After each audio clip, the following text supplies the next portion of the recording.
कितना सिंपल है, कुछ डिफिकल्ट नहीं है, बहुत ही सिंपल है। तो x की वैल्यू कितनी आ गई बच्चों? 2।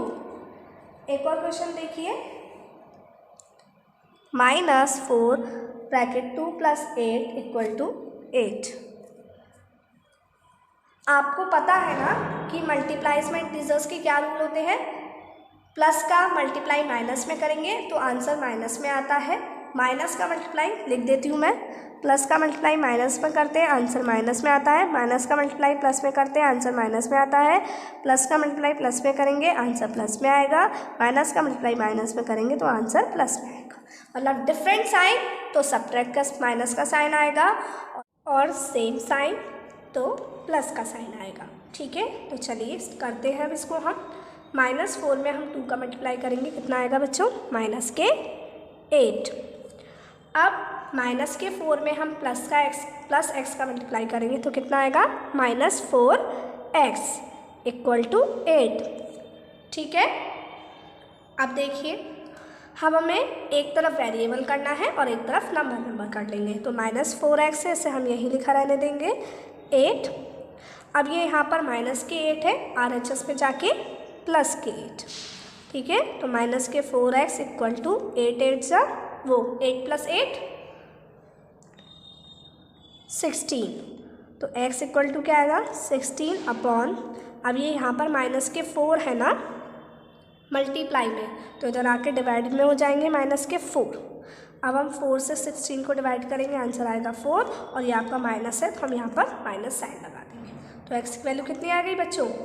-4। कितनी आ गई x की वैल्यू? -4। आई बात समझ में सभी बच्चों को? तो इस तरीके से हम इस ब्रैकेट को सॉल्व करके x की वैल्यू फाइंड आउट कर सकते हैं। अब देखिए ये एक इक्वेशन, 16 = 4 + 3 ब्रैकेट t, ये क्या है बच्चों? ये t है, t + 2। ठीक है, आपको किसकी वैल्यू निकालनी है? t की वैल्यू। तो सॉल्व करनी है और सॉल्व करने के बाद t की वैल्यू निकालनी है।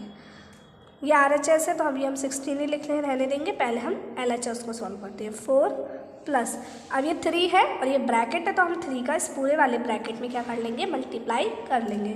तो 3 का मल्टीप्लाई t में किया 3t, 3 का मल्टीप्लाई 2 में किया 6। ठीक है, 16 = 3t हमने ऐसे लिखा। अब 4 + 6 कितने हो गए? 10। इतना ध्यान रखिए, वेरिएबल में हम नंबर ऐड कभी नहीं कर सकते। आप ऐसे नहीं करिएगा कि 3t में आपने 6 ऐड कर लिया और लिख दिया 90, नहीं, वो वेरिएबल वाला नंबर है आपका ये, और ये सिंगल नंबर है, तो हम इस तरीके से इनको ऐड नहीं कर सकते। तो हम इन दोनों को ऐड करा, 6 + 4 10। अब 16, ये 10 इधर किसमें है बच्चों? मतलब पहले ये LHS हो गई, ये RHS हो गई, सॉरी शायद मैंने पहले गलत बोल दिया था। ये LHS है और ये RHS है, तो पहले मैंने RHS को सॉल्व किया है। अब मैं इसको LHS से कहाँ लेकर आऊँगी? RHS में। ठीक है, तो साइन क्या हो जाएगा? चेंज हो जाएगा। ये प्लस के 2 है, ये प्लस के 10 है, इधर आके माइनस के 10 हो जाएंगे। 16 - 10 6 = 3t। अब तो t की वैल्यू कितनी आ जाएगी बच्चों? 6/3। 3 से हमने 6 को कैंसिल करा, 2, तो t की वैल्यू कितनी आ गई? 2। कितनी आ गई t की वैल्यू? 2। आई बात समझ में? तो इस तरीके से आपको इक्वेशन सॉल्व करने बिल्कुल आ जानी चाहिए। देखिए, अब आपकी एक्सरसाइज का ये लास्ट क्वेश्चन है जिसमें आपको क्या करना है? Construct 3 equations starting with x = 2। मतलब आपको 3 इक्वेशन बनानी है जो कहाँ से स्टार्ट हो रही हैं? x = 2 से। मतलब आपको यहाँ से स्टार्टिंग कर फिर 3 इक्वेशंस बनानी है। देखिए, हमने ये मतलब x = 2 आपको सॉल्यूशन दिया है ना, तो इक्वेशन से हमने सॉल्यूशन निकालना तो सीख लिया कि हमें कोई इक्वेशन दी गई है तो हम सॉल्यूशन कैसे निकालेंगे। अब सॉल्यूशन जब हमें दिया गया है और उससे हमें इक्वेशन बनानी है तो हम उसको कैसे करेंगे? देखिए, पहले लिखा है x = 2। ठीक है, हमें इक्वेशन ही तो बनानी है, सिंपली हम कुछ भी कर, मतलब देखिए, हम सबसे पहले क्या करेंगे? मैंने क्या किया? दोनों तरफ, दोनों साइड 3 से मल्टीप्लाई कर दिया। मैंने लिखा multiply by 3 on both sides. आप किसी भी नंबर से कर सकते हैं, आपको सिंपली एक इक्वेशन ही तो बतानी है ना। तो मैंने दोनों तरफ मल्टीप्लाई कर दिया, 3 multiply x equal to 2 multiply 3, तो क्या आ जाएगा बच्चों 3x इक्वल टू 6। ठीक है, 3x इक्वल टू 6। अब मैंने मल्टीप्लाई कर लिया, तो अब मैं ऐड कर लूँ या सब्ट्रैक्ट कर दूँ, है। तो मैंने जैसे सब्ट्रैक्ट किया, मैंने कर दिया सब्ट्रैक्ट 4 फ्रॉम बोथ साइड्स। मैं दोनों साइड से 4 को सब्ट्रैक्ट कर देती हूँ। तो मैंने सब्ट्रैक्ट किया 3x minus 4 equal to 6 minus 4, तो 3x माइनस 4 इक्वल टू 2। क्या इक्वेशन बन गई मेरी, 3x माइनस 4 इक्वल टू 2। मतलब आपको ये दो स्टेप फॉलो करने हैं। पहले या तो आप मल्टीप्लाई कर सकते हैं, मल्टीप्लाई के प्लेस पर आप डिवाइड भी कर सकते हैं। ठीक है, इट्स योर ओन चॉइस। ज़रूरी नहीं है कि मैंने मल्टीप्लाई किया तो आप भी मल्टीप्लाई ही करें। आप डिवाइड करके भी इक्वेशन बना सकते हैं, या मैंने सब्ट्रैक्ट किया है तो आप ऐड करके भी इक्वेशन बना सकते हैं। ठीक है, ये आपके ऊपर डिपेंड है। देखो इक्वेशन तो कोई भी हो सकती है, तो x इक्वल टू 2 आ गया। और अगर आप ये चाहते हैं कि मैंने जो इक्वेशन बनाई है वो सही है या नहीं, तो आप इसको सॉल्व कर देख लेंगे, और सॉल्व करने के बाद अगर x इक्वल टू 2 आता है, इसका मतलब ये जो पहले अपनी इक्वेशन बनाई है वो सही है। अब एक इक्वेशन तो ये बन गई, अब हम दूसरी बनाते हैं। जैसे क्या दिया है मेरे पास, x इक्वल टू 2 है ना, तो मैंने कर दिया डिवाइड कर दिया, divide by 7 on both sides. मैंने 7 से दोनों साइड्स डिवाइड कर दिया। आप किसी भी नंबर से डिवाइड कर सकते हैं, इट्स नॉट कंपलसरी। सिंपली आपको इक्वेशन बनानी है तो इक्वेशन कोई भी हो सकती है, लेकिन सॉल्यूशन उसका x बराबर 2 होना चाहिए।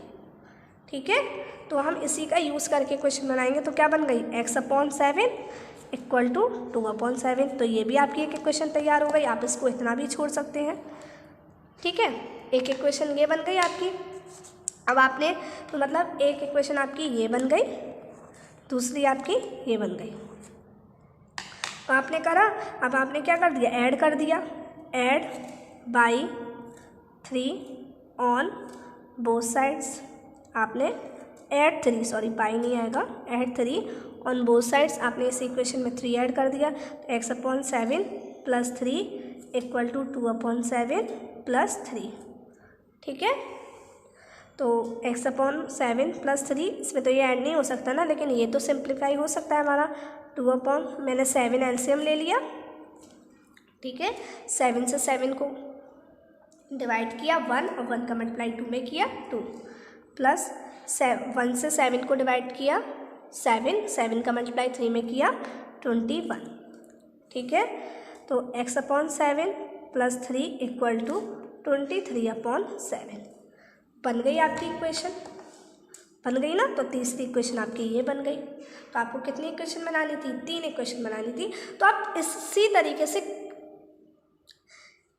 आपको अगर सॉल्यूशन दिया होगा तो आप इसी तरीके से किसी भी नंबर सॉल्यूशन का यूज़ करके उसके इक्वेशंस बना सकते हैं।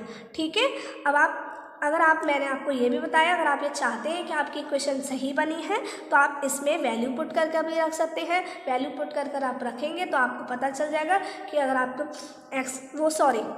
मतलब आप इसको इक्वेशन को सॉल्व करेंगे।